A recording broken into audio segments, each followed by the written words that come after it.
కాంగ్రెస్ కు ఓట్లేరు. బుద్ధున్నోళ్ళు ఎవ్వరు కూడా ఓట్లేరు వాళ్ళకి.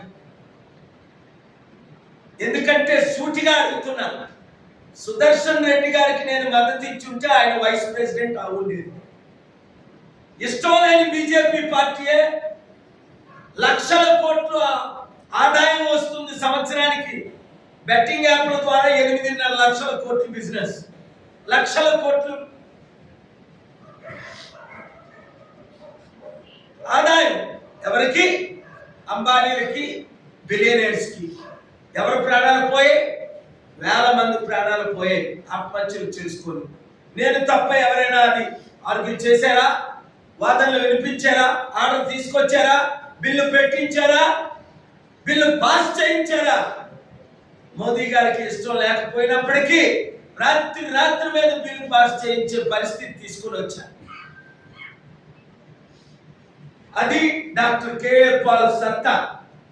ఎప్పుడో చేశాను కాదు, ఇప్పుడు చేస్తున్నాను. కామారెడ్డి రైతులకు వారి భూములు వారికి తిరిగి పంపకం చేశాం. తెలంగాణ హైకోర్టులో చీఫ్ జస్టిస్ ముందు ఫిబ్రవరి 13, 2022లో ఆర్డర్ తీసుకొచ్చి. ఇలాంటి ఎన్ని చేశారో మీకు తెలుసు, మీకు తెలియని అనేకమైనవి. కనుక ఈ సత్యాన్ని కవరేజ్ ఇవ్వని ఏ మీడియాని వాచ్ చేయదని 1 by 1 నేను టార్గెట్ చేస్తా. ఆర్టికల్ 14 ప్రకారం ఓపెన్ చేసి మూసేసిన బానిస పార్టీలకి, శర్మలారెడ్డికి రాత్రి పగలు కవరేజ్ ఇచ్చారు. అందంగా నడుస్తుందనా? లేదా వాళ్ళ నాన్న కుటుంబం లక్షల కోట్లు దోచుకున్నారనా? ఇప్పుడు కవిత కొంచెం తగ్గించారు, మరి హైట్ తక్కువనో ఎందుకో తెలియదు నాకు. కవితకు కూడా ఫుల్ కవరేజ్. ముఖ్యంగా రేవంత్ రెడ్డికి మద్దతు ఇస్తున్న ఛానల్స్ రాత్రి పగలు అమ్మ లెగిచింది, అమ్మ తుమ్మింది, అమ్మ దక్కింది. ఇప్పుడు అమ్మని జాగృతిలో పార్టీ తరపుని నిలబెట్టి బీఆర్ఎస్ ను ఓడించడానికి రేవంత్ రెడ్డి కాంగ్రెస్ పార్టీ ఆవిడ వాడుకుంటున్నారని సమాచారం. లేదంటే నిన్ను జైల్లో పెడతామని. శర్మిలారెడ్డియే రాజారెడ్డి రాజశేఖర రెడ్డి దగ్గర నుంచి నేర్చుకుని, ముగ్గురు వీరుల్లో ఒకడు జగన్. 3000 పార్టీలు ఉన్నాయి.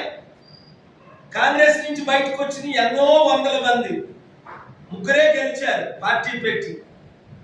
మహారాష్ట్రలో శరద్ పవార్, వెస్ట్ బెంగాల్లో మమతా బెనర్జీ, ఆంధ్రప్రదేశ్లో జగన్. నాతో చేతులు కలిపి ఉంటే ఈ రోజు కూడా ఆయన ముఖ్యమంత్రిగా ఉండు. ఆ ఈవీఎంలు ట్యాంపరింగ్ చేయకుండా చేతులు, నా ఈవీఎంలు రిప్లేస్ చేసి పడేశారు విశాఖపట్నంలో. లేకపోతే ఆ పేరు ఊరు లేనోడికి 10 లక్షల ఓట్లు ఎవరేసారు? మీ వైజాగ్ ఎంపీకి బాలకృష్ణ అల్లుడికి. మాట్లాడడం రాదు, పనిచేయడం రాదు, పలకరించడం రాదు. కొంచెం తొక్క ఎర్రగా ఉంటుంది. అంటే చర్మం ఎర్రగుంటే ఆ కులంలో పుడితే ఫుల్ మద్దత.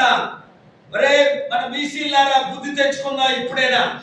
మొన్న కృష్ణకి చెప్పా, దళితులారా కాంగ్రెస్ పార్టీకి చిత్తశుద్ధి ఉంటే 78 సంవత్సరాల్లో 60 సంవత్సరాలు దాదాపు వేలారు. 5% ఉన్న రెడ్డిల్ని 12 మందిని ముఖ్యమంత్రులు చేశారు. కానీ మన 50-60% ఉన్న బీసీలు ఒకరినైనా ముఖ్యమంత్రి చేశారా? జూబ్లీహిల్స్ లో 30% ఉన్న ముస్లింస్ ఉన్నారు. ఒక్కరినైనా తెలుగు రాష్ట్రాల్లో ముఖ్యమంత్రిని కాంగ్రెస్ పార్టీ చేసిందా?